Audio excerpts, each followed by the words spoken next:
जय सिया राम दोस्तों, स्वागत है आप सभी का मेरे यूट्यूब चैनल पे। दोस्तों माफ़ी चाहती हूँ, वीडियो थोड़ा ज़्यादा लेट हो गया। मेरी थोड़ी तबीयत ठीक नहीं थी, थोड़ा टाइम भी नहीं मिल पाया था। मैं जॉब करती हूँ इसलिए थोड़ा टाइम कम मिल पाता है। दोस्तों आज मैं कहना चाहूँगी उन लोगों के बारे में जो अपने बच्चों को संस्कार, शिक्षा, सभ्यता, संस्कृति देना भूल जाते हैं। दोस्तों मैं इसलिए ऐसा बोल रही हूँ कि जहाँ मैं रहती हूँ, जिस शहर में, वहाँ अभी एक करवा चौथ पे ऐसी दर्दनाक घटना घटी जो मतलब सोच से भी परे है।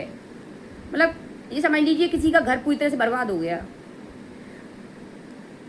दो पति पत्नी मतलब जिस दिन मतलब मार्केट जा रहे थे घूमने के लिए, उनकी एक छोटी सी बच्ची है कि दोनों की एक्सीडेंट मतलब बाइक से एक्सीडेंट हुआ और पत्नी वहीं ख़त्म हो गई।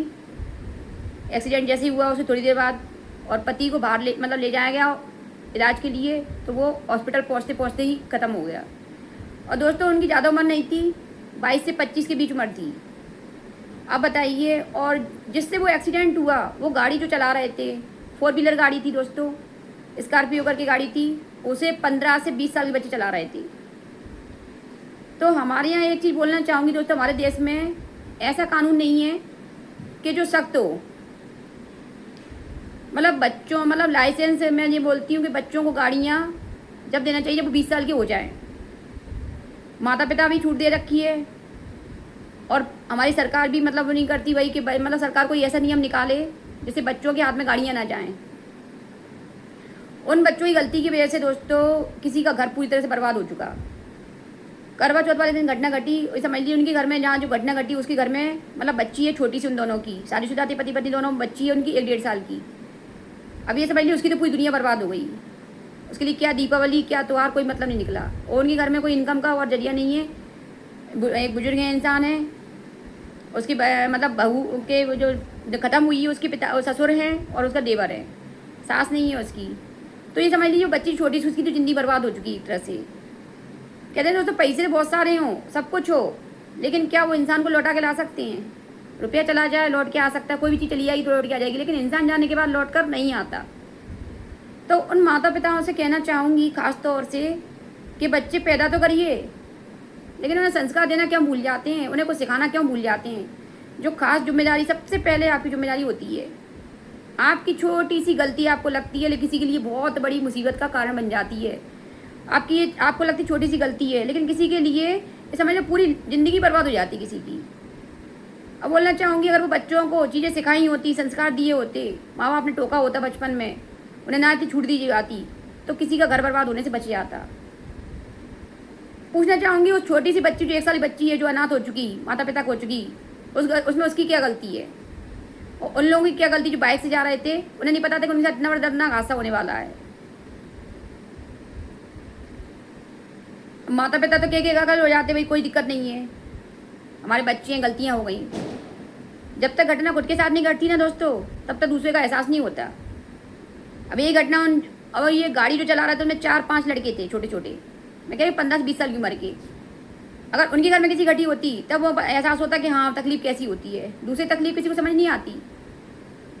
दोस्तों कहना चाहूँगी अपने समाज में या अपने देश में कह लीजिए, जो कानून है वो भी ढीला है, और माता पिता जो चीज़ें सिखाते हैं बच्चों को वो भी गलत सिखाती हैं। तो ख़ासतौर से जो माँ, जो बच्चे की पहली गुरु होती है, उसका दायित्व है, उसकी जिम्मेदारी है कि उसको अच्छी चीज़ें सिखाए, ताकि जाने कितने लोगों के घर, ज़िंदगियाँ बर्बाद होने से बच जाएँ। ख़ास तौर से लड़के, उनके लिए बोलना चाहूँगी कि लड़के हैं तो उनको इतनी छूट दी जाती है कि जाओ बेटा खुले साड़ी तरफ घूमो, करो किसी को बर्बाद, परेशान करो किसी को भी। पर ये को भूल जाते हैं कि वो रिटर्न आपके पास लौट के भी आना है, वापस आपके पास भी लौटना है। ये क्यों भूल जाते हो किसी के साथ करने से पहले? आज किसी को दे रहा है वो ब्याज से आपके पास वापस लौट के भी आना है। बच्चों की पढ़ाई के मामले में देख रही दोस्तों, जैसे जैसे समय बीतता जा रहा है, लोगों को एक दिखावे की ज़िंदगी में जीने बड़ा अच्छा महसूस हो रहा है। पढ़ाई की तरफ तो कोई रुझान नहीं बच्चों का। जैसे पहले जो जानवर जैसे घूमते रहते हैं ना गलियों में, ऐसे बच्चे मतलब घूमते रहते हैं जानवरों की तरह, और लड़कियाँ तो खासतौर से छोड़ दिए, लो बेटा जाओ घूमो आराम से, ना उन्हें पढ़ाई की चिंता ना कुछ है, कोई वो दिक्कत नहीं है। उनकी उन्हें सारी सुविधाएं दी जा रही हैं, गाड़ी मोबाइल दिए जा रहे हैं, पर उन्हें ये नहीं बताया जा रहा है गाड़ी और मोबाइल आते कैसे हैं, कमाया कैसे जाता है। तो एक बात बताइए, आप ये बच्चों के भविष्य के साथ खिलवाड़ कर रहे हैं, उनकी ज़िंदगी बना रहे हैं। जब आप दुनिया से चले जाएंगे तब उन बच्चों का क्या हुआ, ये सोचा है? उन सारे माता पिताओं के लिए बोलना चाहूँगी कि आप क्या सिखा के जा रहे हैं बच्चों को, क्या दे के जा रहे हैं कि मरने के बाद वो मतलब दर दर भटकते रहें, या गलत अंटसंट कामों में पड़ जाएं तो पुलिस के डंडे पर जेल में हों, या अंटर सजा काटें, या कुछ उल्टे सीधे अपराध में पड़ जाएं। या आप अच्छा करके जा रहे हैं उनके लिए, जबकि इसकी अपेक्षा उनको बताइए कि क्या उनकी जिम्मेदारियाँ हैं, क्या उन्हें सीखना है। सबसे पहले शिक्षा, उसके बाद में सभ्यता, संस्कृति और जो भी चीज़ें होती हैं हमारी ज़िंदगी जुड़ी हुई, सब कुछ सिखाइए उन्हें ये फालतू की सुविधाएं बंद करिए, उन्हें कुछ अच्छी चीज़ सिखाइए, जैसे आप मरने के बाद वो आपको गालियाँ ना दें और उनको आपके कर्मों का फल ना भोगना पड़े। दोस्तों बच्चे मेरे भी हैं, 3 है मेरा बेटा सबसे छोटा है और 10 साल में चल रहा है, वो 10 साल का मान चलिए। और मैं आसपास 2-3 साल के 3-4 साल बच्चों को देखती हूँ, इतने बदतमीज बच्चे मिलते हैं मुझे ताज्जुब होता है कि मेरे बच्चे ऐसे क्यों नहीं हैं, क्योंकि मैंने उन्हें सिखाया ही नहीं है, मैंने माहौल ही नहीं दिया उन्हें घटिया, क्योंकि मेरी जिम्मेदारी थी। मेरी बेटियाँ बड़ी हैं, मेरी बेटी 22 साल की है, 16 साल की है। आज मैं बच्चों को देखती हूँ तो बच्चों को देखने से पता चलता है उनके माता पिता कितने बदतमीज होंगे, तो उन्हें ये तमीज़ सिखाई अपने बच्चों को, क्योंकि बच्चों पे उंगली नहीं उठाई जाती दोस्तों, माता पिता पर उठाई जाती है कि कैसे होंगे इनके संस्कार, कहाँ पैदा हुए होंगे।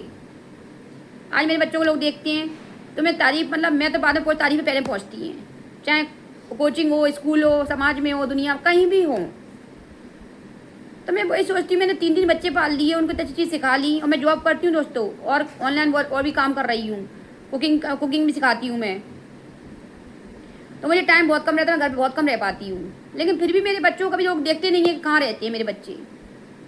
जब मैं अपने बच्चों को इतनी चीज़ सिखा सकती हूँ, इतना बिजी रहने के बाद भी, तो आप लोग नहीं सिखा सकते क्या? कि अच्छी चीज़ सिखाने शर्म आती है, कि गलत चीज़ सिखाने में अच्छा लगता है?